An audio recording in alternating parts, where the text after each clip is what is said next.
சென்னை கண்ணகி நகரில் 1.5 மாத குழந்தையை கடத்திய பெண் கர்ப்பமாக இருப்பதாக கணவரிடம் பொய் கூறிய நிலையில் அதனை மெய்யாக்குவதற்காக குழந்தையை திருடியதாக போலீசாரிடம் தெரிவித்திருக்கிறார். மேலும் தகவல்களை தருகிறார் எமது செய்தியாளர் கதிரவன். வணக்கம் கதிரவன், உங்களிடம் இருக்கும் தகவல்களை சொல்லுங்க. சென்னை கண்ணகி நகர் பகுதியை சேர்ந்த கணவன் மனைவியான ஆதித்யதாஸ், நிசாந்தி இவர்களுக்கு 45 நாட்களுக்கு முன்பாக ஒரு ஆண் குழந்தை ஒன்று அரசு மருத்துவமனையில் பிறந்திருக்கிறது.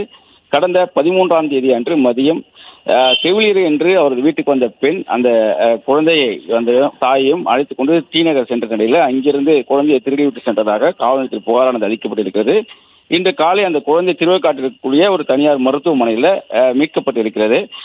தொடர் விசாரணையில அந்த குழந்தையை திருடி சென்ற பெண்ணின் கணவர் ஹரி என்பவர் கைது செய்யப்பட்டு அவரிடம் விசாரணை மேற்கொள்ளப்பட்டிருக்கிறது. அதே போன்ற திருடி சென்ற பெண் தீபா என்பதும் திருவைக்காடு பகுதியை சேர்ந்தவர் என்பதும் தெரிய வந்திருக்கிறது. கணவரிடம் மேற்கொண்ட விசாரணையில தனது மனைவி தீபா கர்ப்பமாக இருப்பதாக கூறி தன்னை ஏமாற்றி வந்ததும் தெரிய வந்திருக்கிறது. அதற்காக வயிற்றில் துணி மூட்டைகளை சுமந்து கர்ப்பமாக இருப்பது போல் நடித்து வந்ததும் தெரிய வந்திருக்கிறது. அது மட்டுமில்லாமல் இன்று காலையில் தனக்கு குழந்தை பிறந்திருப்பதாக இந்த மருத்துவமனைக்கு தன்னை வர சொல்லியதாகவும் அங்கு வந்து பார்த்தபோதுதான் தற்போது நம் போலீசாரிடம் சிக்கிக் கொண்டதாகவும் தெரிவிக்கப்பட்டிருக்கிறது. இந்த கடந்த சில மாதங்களாக கர்ப்பிணியாக இருப்பது போல் நடித்த தீபா கணவரை ஏமாற்றுவதற்கும் குழந்தை பிறக்கும் நேரம் என்பதனால கஸ்தூரிபாய் மருத்துவமனையில் புதிதாக பிறக்கும் குழந்தைகளை நோட்டமிட்டு திருட முயன்றிருக்கிறார்.